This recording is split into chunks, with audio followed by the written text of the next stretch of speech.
Oi, queridos, boa noite, a graça e a paz de Jesus. Alegria imensa estar com vocês aqui nessa noite, não se preocupem. Eu fiquei também preocupado a hora que o Theo falou, olha, ele também é deputado, tal, uns e outros aí já se preocuparam, será que vai ser o horário eleitoral gratuito? Não se preocupem, eu não vim aqui para isso, não é essa a proposta, mas a gente está aqui nessa noite para compartilhar com vocês, com simplicidade, com humildade, aquilo que Deus, na sua infinita graça e misericórdia, resolveu um dia fazer num cara como eu, que sou um cara exatamente como vocês. Porque Deus, na verdade, gente, Deus é assim, né? Eu estou a cada dia mais convencido que Deus tem, no mínimo, um senso de humor impressionante. Porque Ele escolhe gente como a gente. É isso, Ele escolhe, imagina, Ele escolheu um cara que nem eu, para fazer essas coisas aí que o Theo estava falando, vocês olham, veem, de repente pode até imaginar, pô, quem sabe o cara é importante e tal. Mas assim, Deus escolhe gente como nós, gente ordinária como nós, para fazer e para cumprir uma missão extraordinária que Ele tem para cada um de nós. Deus é assim, gente. Aliás, Deus é especialista em chamar quem não é para ser.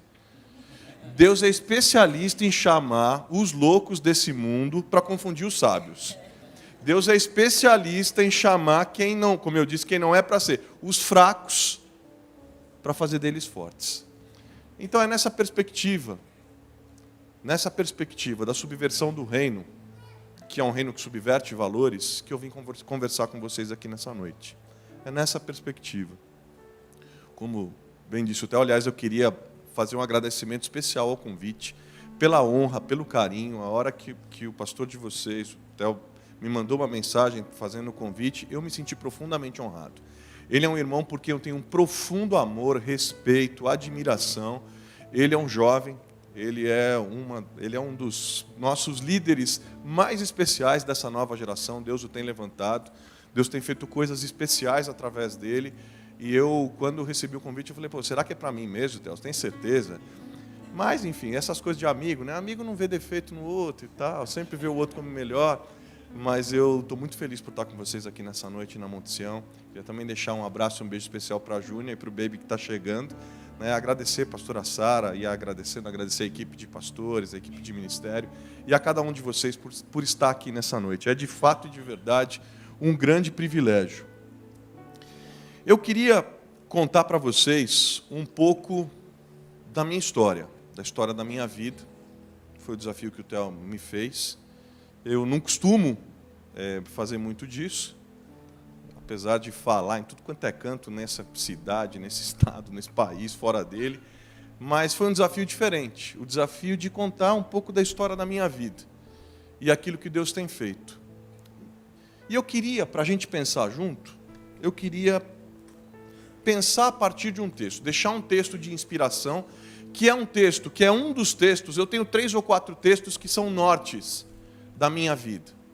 Eles têm sido nortes da minha vida. Nessa minha vida doida que Deus me deu, onde eu costumo dizer que eu sou um discípulo de Jesus que tem alguns disfarces. Porque eu sou um discípulo de Jesus disfarçado de deputado, na verdade. É isso. Eu sou um discípulo do mestre que procura seguir os passos do mestre nesse ambiente aí doido, maluco, que é um ambiente controvertido, contraditório, que é o ambiente da política. Mas Deus me deu 3 disfarces. Eu sou um discípulo de Jesus, como eu disse, que na Assembleia me disfarço, boto aquela roupinha de porteiro de shopping e tal, terninho, gravata, tal, é obrigatório. Só uso aquilo lá porque é obrigatório, não tem jeito. Até hoje, Theo, você acredita que até hoje eu não sei dar nó em gravata? Faz 15 anos que eu tenho vida pública, eu acho que eu tenho algum bloqueio inconsciente. Entendeu? Eu detesto tanto essa roupa, porque assim, não tem jeito. Então eu aprendi. Teve um tempo que eu tinha, lá na Câmara, Gustavo, eu tinha uma gravata que era daquela de zíper, sabe? Você já tem um nó, pronto, você põe o zíper e puxava. Mas daí uma mulher começou a pegar muito no meu pé. Falou, pô, mas essa gravata é muito feia, põe uma gravata melhor e tal. Aí eu falei, bom, então é o seguinte, eu tenho 2 ou 3 gravatas, que eu deixo o nó pronto e ponho ali no banheiro do meu escritório, do meu gabinete lá na Assembleia, eu deixo lá. Mas, enfim, esse é um dos disfarces. Eu também sou um discípulo de Jesus que se disfarça de médico, que bota o meu jaleco, o meu estetoscópio e me disfarço de médico. mas sou discípulo de Jesus. E também sou um discípulo de Jesus que tem um santo disfarce, porque esse é um santo disfarce. Eu sou um discípulo de Jesus que também é pastor. Eu sou membro da equipe pastoral da Comunidade da Graça aqui em São Paulo. E por que eu estou falando isso, dessa coisa do disfarce? Estou brincando com vocês no disfarce. Porque a gente está falando do reino que subverte os valores desse mundo. E o reino faz isso, porque nesse mundo aqui a gente vale, as pessoas costumam valer e ser avaliadas por aquilo que elas fazem. Mas no reino de Deus a gente não vale por aquilo que a gente faz, mas a gente vale por aquilo que a gente é. E nós somos discípulos de Jesus. Nós somos filhos amados de Deus. É isso que nos dá identidade. Aqui nesse mundo é diferente, né? Deixa eu ver teu cartão, aí de acordo com se o teu cartão é bonito, se tua função é importante, bom, então você é uma pessoa que tem valor. No reino não é nada disso. Né? E Deus nos dá disfarces para que a gente, sendo discípulo de Jesus, por onde quer que a gente ande, a gente plante as boas sementes do reino. Mas eu queria ler com vocês o capítulo 5 de Mateus. Primeira parte do capítulo 5 de Mateus. É um texto que fala muito comigo. E que falou comigo em momentos cruciais da minha vida. Um texto muito conhecido e que eu queria compartilhar com vocês aqui. Encontraram aí? Vendo as multidões, Jesus subiu ao monte e se assentou. Seus discípulos aproximaram-se dele e ele começou a ensiná-los, dizendo: Bem-aventurados os pobres em espírito, pois deles é o reino dos céus. Bem-aventurados os que choram, pois serão consolados. Bem-aventurados os humildes, pois eles receberão a terra por herança. Bem-aventurados os que têm fome e sede de justiça, pois serão satisfeitos. Bem-aventurados os misericordiosos, pois obterão misericórdia. Bem-aventurados os puros de coração, pois verão a Deus. Bem-aventurados os pacificadores, pois serão chamados filhos de Deus. Bem-aventurados os perseguidos por causa da justiça, pois deles é o reino dos céus. Bem-aventurados serão vocês quando por minha causa os insultarem, os perseguirem e levantarem todo tipo de calúnia contra vocês. Alegrem-se e regozijem-se, porque grande é a sua recompensa nos céus, pois da mesma forma perseguiram os profetas que viveram antes de vocês. Vocês são o sal da terra. Mas se o sal perder o seu sabor, como restaurá-lo? Não servirá para nada, exceto para ser jogado fora e pisado pelos homens. Vocês são a luz do mundo. Não se pode esconder uma cidade construída sobre um monte. E também, ninguém acende uma candeia e coloca debaixo de uma vasilha. Ao contrário, coloca-a num lugar apropriado e assim ilumina todos que estão na casa. E para encerrar, assim brilha a luz de vocês diante dos homens, para que vejam suas boas obras e glorifiquem ao Pai de vocês que está nos céus. Assim brilha a luz de vocês diante dos homens, para que eles, vendo as boas obras de vocês, glorifiquem o Pai de vocês que está nos céus. Esse texto tem muito a ver com a minha história, vocês vão entender por quê. Mas o fato é o seguinte: ele é um texto onde eu destaco pelo menos duas coisas. Ele é um texto que se finaliza com a fala de Jesus, dizendo o seguinte: olha, brilha a luz de vocês diante dos homens, para que eles, vendo o jeito que vocês vivem, olhem para vocês e vocês brilhem tanto, mas brilhem tanto, que as pessoas olhem para vocês e pensem o seguinte, e vejam o seguinte: não dá para enxergá-los mais, porque eles brilham tanto, que isso não é coisa de homem. O jeito que eles vivem brilha tanto, que não é coisa de homem. Isso é coisa de Deus, é Deus na vida deles. Interessante que Deus diz: brilha a luz de vocês diante dos homens. Não é diante da igreja, não é diante da sua comunidade, é diante dos homens, é fora. Então esse é um texto que sempre mexeu comigo, no sentido de inspirar um cristianismo para fora. No sentido de inspirar um estilo de vida que brilha a vida de Deus para fora, para além do espaço da igreja. Por outro lado, esse texto, capítulo 5 de Mateus, não fica só no desafio da gente viver um estilo de vida que brilha para fora. Não fica só no desafio de nos fazer olharmos para o mundo com outros olhos, com os olhos que Deus olha, com amor por esse mundo, com o desejo profundo de transformar esse mundo, com o desejo profundo de ser parceiro dele em restabelecer a ordem nesse caos que vai se colocando. Ele vai além. Ele diz como que a gente brilha. E aí ele vai dizendo de maneira prática, ali, através das bem-aventuranças. Eu sou filho de pastores, neto de pastores. Eu sou, talvez, a minha família é uma arca de Noé evangélica. Tem de tudo, gente. Tem assembleiano, adventista, presbiteriano, pentecostal, histórico, tem de tudo. Eu sou a 5ª geração de cristãos na minha família. E eu me converti aos 11 anos de idade. Eu sou filho de um casal de pastores. O meu pai tem o mesmo nome que o meu, pastor Carlos Alberto Bezerra. É um líder, enfim, muito conhecido no país, fora dele. O meu irmão também é um músico muito conhecido. Aliás, eu acho que meu irmão esteve com vocês alguma vez, ou não sei. Mas, enfim, meu irmão também um músico muito conhecido. E eu, aos 11 anos de idade, tomei minha decisão por Jesus. Resolvi seguir a Cristo. Entendi o Evangelho. Era um grupo, naquela noite, não me esqueço, um grupo de missionários foi à minha igreja, à minha comunidade. Eles eram um grupo de missionários do navio Dulos e tinha alguns profissionais médicos junto com eles. E eles pregaram a palavra e ao final fizeram um desafio. E eu me lembro que naquela noite eu fiz uma dupla decisão por Cristo. A decisão de entregar a minha vida para nunca mais ser a mesma pessoa, entregar a minha vida a Jesus, e a decisão de consagrar a minha vida, os meus dons, os meus talentos e a minha vocação. E orei a Deus, dizendo: Deus, eu gostaria muito de ser um médico, além de ser teu discípulo, além de ser discípulo de Jesus, eu queria ser um médico missionário, que nem esses caras aí. Gente, vocês sabem, né?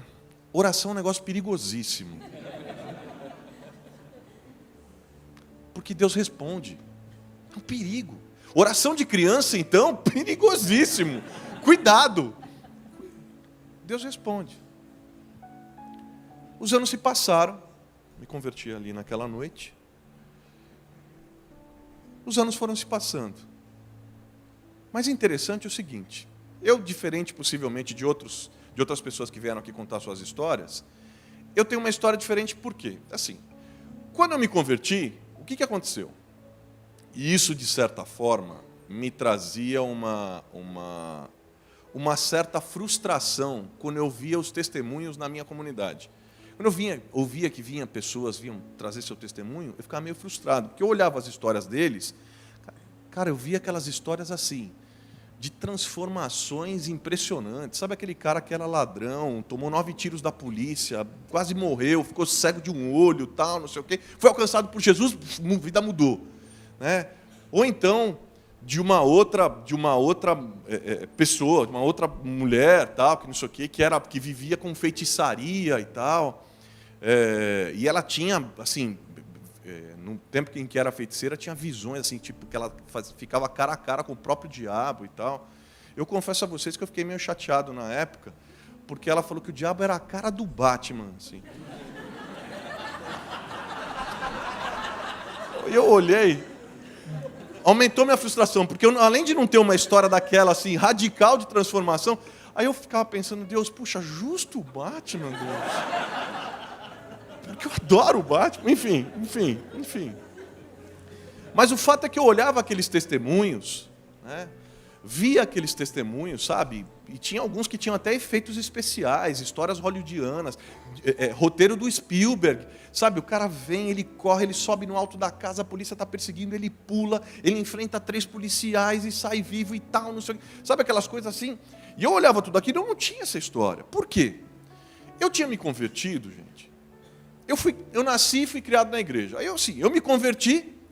No dia depois que eu me converti, assim, as músicas que eu cantava antes de me converter eram as músicas que eu cantava depois. Os amigos que eu tinha antes eram os amigos que eu tinha depois. As histórias que eu contava, que eu ouvia, antes, eram as mesmas depois. Os ambientes que eu frequentava antes eram os ambientes que eu frequentava depois. Então aquilo me trazia uma certa frustração. Porque eu olhava, todo mundo tinha um testemunho e tal. Enfim, nesse período aí, que eu vivia essas coisas e tal, e eu sempre, querendo servir ao Senhor de um jeito onde eu pudesse mostrar para Ele, Deus, olha, minha total dedicação e entrega e tal. E aí eu, pela graça de Deus, porque é só pela graça de Deus mesmo, passei no vestibular, fui fazer medicina. Passar no vestibular, você sabe, é coisa da graça e da misericórdia de Deus. Nada mais injusto do que vestibular, não é de absolutamente nada. E aí, fui estudar medicina. Estava no segundo ano, vi aqueles testemunhos todos e tal, e aí a gente começou uma campanha de evangelismo na época na nossa igreja. E eu me lembro que tinha um pessoal, eles faziam um treinamento evangelístico e tal, e tinha um materialzinho que inclusive você decorava e tal. Gente, o que eu vou falar aqui, nada contra o material, pelo amor de Deus. Aliás, não estou estabelecendo nenhuma teologia sobre o que eu estou falando, porque eu estou contando de uma experiência pessoal, pelo amor de Deus. Experiência pessoal a gente ouve, e aquilo que o Theo disse.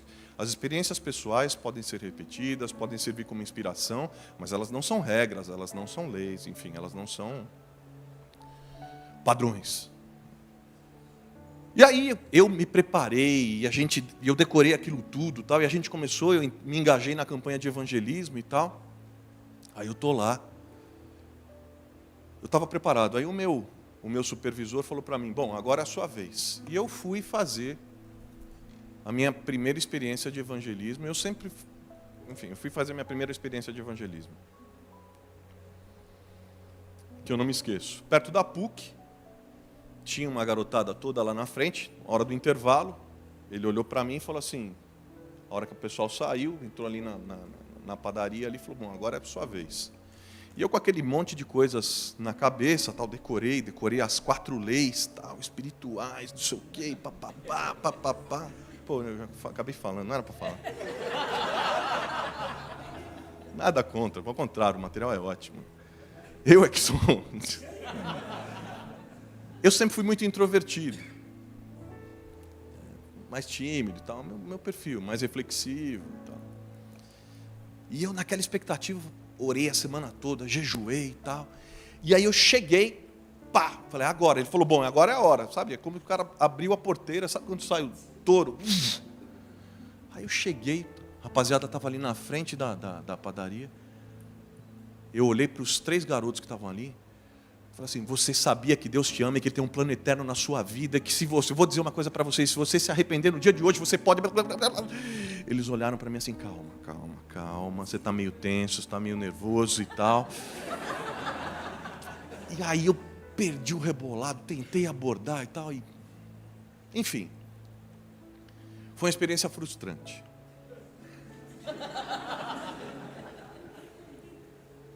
Eu já sabia que eu não tinha muito futuro naquele negócio. Eu fui para casa.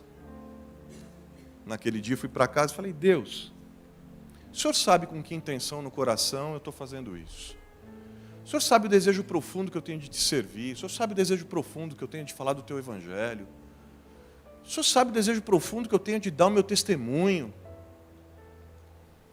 Aliás, eu vejo esses caras aí, todo mundo tem um testemunho para dar. Deus, eu nem um testemunho direito tenho para dar. Comecei a brigar com Deus. E aí Deus começou a falar comigo. E aí o Espírito Santo começou a falar comigo naquele dia. Eu tinha lá meus 18, 19 anos. Outro dia. É importante falar isso. Ele começou a falar comigo algumas coisas. Ele falou, mas quem é que te disse que eu te chamei para dar testemunho? Eu falei, como é que é, Deus? Quem é que te falou que eu te chamei para você dar testemunho?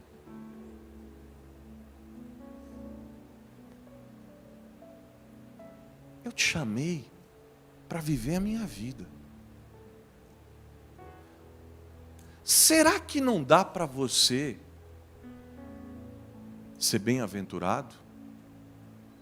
Será que não dá para você chorar com quem chora? Será que não dá para você ser misericordioso? Será que não dá para você ter fome e sede de justiça? Porque o que o Espírito começou a ministrar no meu coração foi o seguinte: de que adianta decorar 4 leis espirituais, decorar o Salmo 119, decorar inúmeros textos da Bíblia, de frente para trás, de trás para frente? De que adianta saber todas as leis? De que adianta saber todos os códigos? E não sentir as dores do mundo? E não sentir as dores das pessoas? De que adianta? Gente, eu confesso a vocês que naquele momento, a minha vida eu comecei a enxergar o Evangelho de uma forma distinta. Não abandonando os velhos conceitos, não dizendo que não tem que anunciar a palavra, testemunhar, nada disso. Mas assim, eu comecei a entender uma outra dimensão do Evangelho, que é a dimensão vivencial, experiencial. Porque muitas vezes a gente corre o risco de viver um Evangelho no campo da religiosidade e não da espiritualidade viva. A gente decora um monte de leis, a gente diz para as pessoas o que está errado na vida delas, mas a gente é incapaz de visitá-las no hospital. A gente é incapaz de visitá-las na cadeia. A gente é incapaz de estender a mão debaixo da ponte. A gente é incapaz de ver em que condições, por exemplo, nossas roupas são fabricadas. Os últimos 5, 6 anos da minha vida, eu tenho me dedicado à luta contra o trabalho escravo, como cristão. Se a maioria das pessoas soubessem como são fabricadas as suas roupas, eu duvido que as pessoas comprariam as roupas que vestem. Fabricadas às custas de gente trabalhando 16, 18 horas por dia, ininterruptamente, sem folga, sem descanso. Fabricadas nessas condições, com gente pagando 20 centavos por peça para quem fabrica, R$1. Roupa que vai ser vendida no shopping center a 200, 300, 400 reais, que muita gente parcela em 3, 4 vezes. Enfim.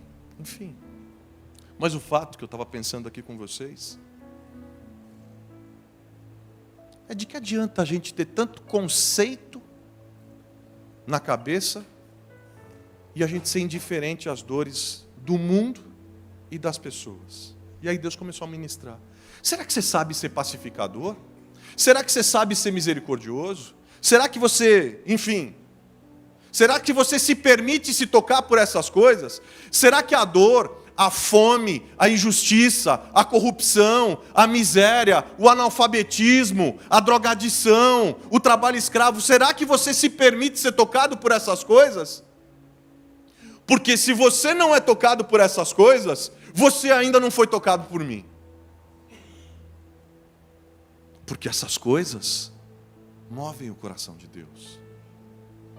Essas coisas movem o coração de Deus. A injustiça move o coração de Deus. E se a injustiça, se a violência, isso eu quero dizer para você, não te causa um incômodo, eu tenho uma má notícia para te dar. Se essas coisas não te causam incômodo, então você não é bem-aventurado. E se você não é bem-aventurado, pouco importa os textos que você decorou, as músicas que você cantou, os cultos que você frequentou. Pouco importa.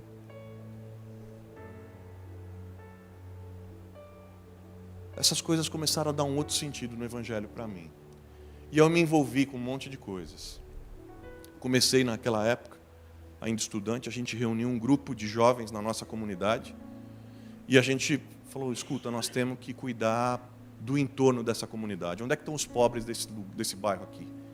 Nós precisamos cuidar desse povo, que Deus nos chamou para isso. Deus nos chamou para servi-los. Nós éramos 5 ou 6 estudantes, nós começamos a fazer. E a gente iniciou um trabalho, E aquele trabalho começou a se organizar, os jovens começaram a vir, a gente começou a atender. Eu não vou estender a história. 25 anos depois, esse trabalho hoje, eu me mantenho voluntário, mas eles têm a equipe deles. Hoje são mais de 400 funcionários. Só nas creches tem mais de 1.000 crianças.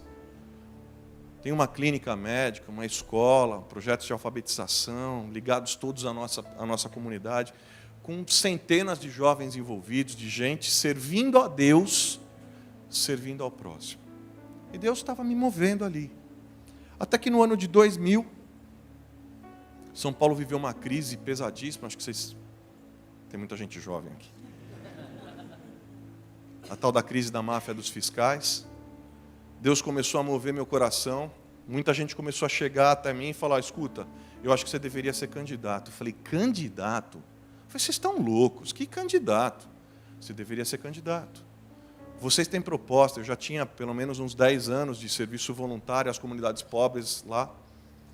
Vocês têm grupo, vocês têm equipe, vocês têm cristãos mobilizados contra a injustiça, é hora de fazer algo pela cidade. E a gente foi orar e, tá bom, vamos lá, Deus. Vamos lá, Deus. E esse foi um período onde Deus mexeu muito comigo, enfim. Na época eu ganhei a eleição e eu era o vereador mais jovem da Câmara. E aí eu cheguei até a Câmara. Cheguei na Câmara. Eu nunca tinha ido à Câmara. Eu fui a primeira vez à Câmara depois que eu ganhei a primeira eleição. Ainda antes de tomar posse, eu fui até lá, pisei naquele carpete vermelho que tem lá. E eu me lembro que Deus me trouxe ao coração, o Espírito me trouxe ao coração uma situação que eu havia vivido. Me disse o seguinte, lembre-se que você está aqui por causa daquela mulher e daquela oração. Que mulher e que oração? Anos atrás, eu estava de plantão, falando isso para vocês, para dar sentido às coisas que eu estou colocando aqui. Alguns 2 ou 3 anos atrás, 4 anos atrás, antes daquilo acontecer, eu estava de plantão num hospital público e chegou uma grávida, às 3 horas da manhã, no meu plantão. Ela chegou no meu plantão, com o carro da polícia, a polícia foi lá me chamar, eu vim correndo, ela não conseguia sair do carro porque ela estava com a cabeça do bebê, ela estava em trabalho de parto, eu sou obstetra, estava em trabalho de parto, a cabeça do bebê para fora, e estava nascendo, isso, enfim, acontecia pra caramba. E aí eu tentei ali no carro tirar, eu vi que não ia sair, eu falei, não, leva já para o centro obstétrico, nós vamos fazer alguma coisa por ela. Levou para o centro obstétrico, tentei fazer algumas manobras, o bebê não nascia. Perguntei para ela, há quanto tempo o seu bebê está assim, desse jeito? Ela falou, há uns 20 minutos. E ela com muita dor, em trabalho de parto expulsivo. Gente, trabalho de parto expulsivo é coisa de minutos. 2, 3 minutos, o bebê, a hora que ele põe a cabeça para fora, ele escorrega. É isso, ele põe a cabeça para fora e ele escorrega. Se ele não saiu... Eu tinha um professor antigo meu de obstetrícia que falava assim, menino, ele era meio caipira, assim, o jeitão meio caipira dele, ele falava, menino, presta atenção, hein? Porque parto normal, quando é bom, nasce com, sem ou apesar do médico. Vem escorregando, você segura, senão cai no barde. Segura! É assim. Agora, quando é complicado, quando isso não acontece, tem alguma complicação. E naquele caso tinha. Aquele bebê era muito grande. Quando isso acontece, o bebê está com a cabeça para fora e está daquele jeito, o que você tem que fazer? Você tem que fazer uma manobra que é uma manobra dramática de urgência. Eu lamento profundamente porque a gente tem grávidas aqui. Isso é raríssimo de acontecer, tá? Isso é raríssimo de acontecer, fique em paz. Para quem faz pré-natal, acompanha, tudo isso está previsto. Enfim, isso não acontece. É 1 em 1 milhão. Importante dizer, importante dizer. O que você tem que fazer? O bebê é muito grande, o ombro é muito largo, ele não passa. Tapa os ouvidos, Júnior. O que você tem que fazer? É uma manobra dramática, que é o quê? Você vai ali, como o bebê não passa, não dá mais para fazer uma cesariana, não dá para fazer um fórceps, não dá para fazer nada, você vai aqui. Sabe esse osso que você tem aqui? Coloca a mão aqui para você ver. Ó. Como é que chama esse osso aí? Clavícula. No bebê, os ossos são plásticos, eles são muito flexíveis. Você vai ali na clavícula do bebê, aperta com os 2 dedos e fratura aqueles 2 ossinhos. Faz o quê? Aquilo diminui o espaço do ombro e o bebê Passa. Bom, manobra dramática. Essa é uma manobra raríssima. Em todo o meu tempo, com tudo aquilo que eu fiz, assim, foi a única vez que eu fiz na vida. Mas o bebê nasceu, o pediatra estava na sala, levou. Mas imaginem em que condições ele nasceu, depois de tudo que ela tinha vivido. Resumindo a ópera para vocês, o bebê não sobreviveu. O pediatra voltou na sala, falou comigo, falou, vai ter que falar para ela. Eu terminei de dar os pontos ali e tal, a gente saiu da sala, eu fui falar para ela. E vocês sabem que parteiro, obstetra, não é treinado para dar uma notícia. E eu estava no comecinho da minha carreira e tal, falei, puxa vida, tem que falar isso.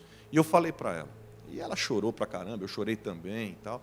Ela acabou indo para o quarto, ela foi para a enfermaria, eu fui para a sala dos médicos. Mas, gente, eu fiquei tão incomodado, eu não conseguia sentar, deitar. Eu voltei lá na sala dela. Eu falei, escuta, por que a senhora não fez pré-natal? Se a senhora tivesse feito pré-natal, nada disso estaria acontecendo aqui hoje. Porque o médico teria visto que o bebê era enorme, teria indicado uma cesariana e nada disso estaria acontecendo. Ela olhou para mim e falou assim, mas doutor, como assim pré-natal, doutor? Para fazer pré-natal, eu tinha que tomar 2 ônibus de casa até o hospital ou até o posto de saúde. Eu tenho mais 3 filhos lá em casa. Eu tive que escolher entre dar comida para os meus filhos e pagar o ônibus. Eu falei, como? Eu falei, como assim? Eu fiquei com tanta vergonha, pastora Sara. Eu voltei para a sala dos médicos. E eu dobrei o meu joelho naquela noite, naquela madrugada. E eu chorei de vergonha diante de Deus. Porque eu falei, Deus, não é possível que na cidade mais rica da América Latina tenha gente que perca os filhos porque não tem recurso para pagar um ônibus para fazer o pré-natal. Não é possível isso. E na minha simplicidade e humildade, falei, Deus, primeiro me perdoa, mas segundo é o seguinte, Deus, na minha aqui simplicidade e pequenez, se o Senhor quiser me usar para mudar essa situação, o Senhor conta comigo. O Senhor conta comigo. Como eu disse, oração é um negócio perigosíssimo. Cuidado. 4, 5 anos, sei lá, depois eu estava lá na Câmara e o Espírito Santo me lembrou exatamente dela. Lembre-se, é por isso que você está aqui, é por ela e por um tanto de outras como elas. Eu apresentei um projeto de lei que garantia que todas as mulheres que fizessem pré-natal no serviço público tivessem o transporte gratuito, a vaga reservada no hospital e os medicamentos durante o pré-natal. Ah, tá fácil, né? Ah, calma. Calma. Tá fácil, né? Isso foi no ano de 2001, primeiro projeto que eu apresentei. Em 2003, ele foi aprovado no final do ano, por unanimidade. Em 2003, no meio de 2003, ele ainda não havia sido implantado. Eu entrei com uma ação no Ministério Público, cobrando que o Ministério Público cobrasse a prefeita da época. Eles foram lá e falaram, se não fizer, nós vamos entrar com uma ação por improbidade administrativa. O tempo passou, ela acabou perdendo a eleição, eu assumi um compromisso com outro candidato, que assumiu um compromisso comigo dizendo, eu falei para ele, eu vou te ajudar, mas eu só quero um compromisso teu com a grávida pobre da minha cidade. Porque esse é um compromisso, não apenas social, mas é um compromisso espiritual que eu tenho. Ele falou, se eu ganhar a eleição, você pode deixar que nós vamos tocar isso. Ganhou a eleição. Primeira reunião que eu tive com ele lá na prefeitura, acho que ele imaginou que eu ia levar uma lista de pedidos, de coisas, não sei o quê. Falei, e aí, pode dizer, o que você está precisando? Eu falei, não estou precisando de nada, só queria lembrar do compromisso com a grávida. Pode deixar, nós vamos fazer. Nós fizemos um programa, desenhamos um programa, que aí vocês vão conhecer, é um programa chamado Mãe Paulistana. Esse programa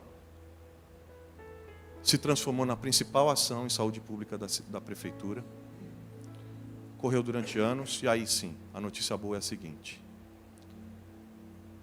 5, 6, 7 anos depois, começou a funcionar.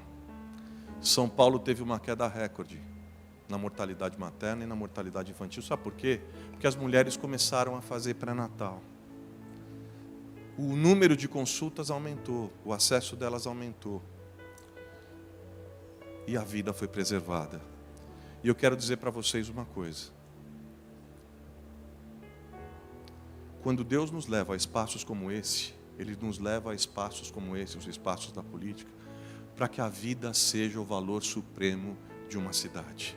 Para que a vida seja preservada. E vou dizer para vocês outra coisa. Se fosse só uma vida, já teria valido a pena. Mas foram centenas de milhares de vidas preservadas, porque Deus resolveu usar alguém dessa forma, por causa dessa compreensão. Eu vou aqui me encaminhar para fechar com vocês. Eu queria dizer para vocês o seguinte. Pensando nisso que aconteceu comigo, eu poderia contar várias outras histórias de coisas com as quais eu me envolvi e por que me envolvi, me envolvi por causa disso. Mas eu não vim aqui para fazer propaganda eleitoral, não sou candidato a nada, não estou atrás de voto nenhum. Eu vim aqui para contar histórias de coisas que eu vivi, para quem sabe inspirar o coração de vocês e compartilhar experiências daquilo que Deus tem feito na minha vida e da minha mulher também, que é vereadora aqui na capital, que continua o mesmo trabalho com a coisa da humanização do parto e uma série de coisas. Mas para concluir com vocês, o que eu queria dizer para vocês? Deixar para o coração de vocês. Eu queria dizer para vocês que servir a Jesus, queridos, é dar comida para quem tem fome. Servir a Jesus é visitar quem está preso. Servir a Jesus é ser misericordioso. Servir a Jesus é visitar os hospitais. Servir a Jesus é visitar a Fundação Casa, ao invés de ficar querendo que se toque fogo lá e que se prenda a quantidade maior, cada vez mais de adolescentes, porque quem sabe assim a gente se livra. E se for pobre, se for da periferia, melhor ainda. Não é esse o pensamento. Servir a Jesus é ir a esses lugares e levar a vida de Jesus. É ir a esses lugares e levar esperança. É ir a esses lugares e levar vida e transformação. Brilhar no mundo, que é o que Jesus está dizendo, brilha a luz de vocês no mundo. Brilhar no mundo é fazer essas coisas. Nossa oração nessa noite é a seguinte: Senhor, pelo que o Senhor chora? Que era a oração que eu fazia lá atrás. Deus, mas o Senhor está me falando para eu chorar. Mas Deus, pelo que o Senhor chora? Pelo que eu choro? Eu choro porque os campos estão brancos e porque a gente quase não tem ceifeiro. Pelo que eu choro? Eu choro pela Cracolândia, que vai se degradando e tem tão poucos cristãos lá para resgatar aqueles que lá estão presos. Pelo que eu choro? Pelas condições do sistema prisional, onde uma pessoa é presa e não tem condição de se recuperar. Pelo que eu choro? Por esse descalabro que está acontecendo em Brasília, que nos envergonha a todos nós. Mas que nos envergonha lá, mas que não é diferente na sociedade. Brasília é o reflexo da sociedade, gente. A crise que a gente está vivendo, antes de ser política e econômica, é uma crise moral, de valores. Valores. Ninguém mais leva nada a sério. Senhor, pelo que o Senhor chora? Eu choro por essas coisas. Eu choro por essas coisas. Queridos, viver para Jesus, viver para Deus, é viver de uma forma que a gente é tocado pela dor do outro. Viver para Deus é ser tocado pela dor para o outro. Quem não sente mais a dor do outro, ou é porque não vive, ou é porque está anestesiado. Quem não sente mais a dor do outro, ou é porque não vive, ou é porque está anestesiado.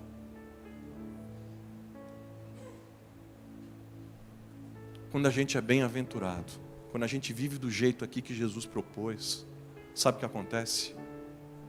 Sabe o que acontece? A gente alvoroça o mundo. Os caras não acreditam, não é possível. Mas por que você se importa? Por que você está se importando com a tiazinha que está na rua aí? Hoje a gente estava numa marcha lá pela manhã com os imigrantes.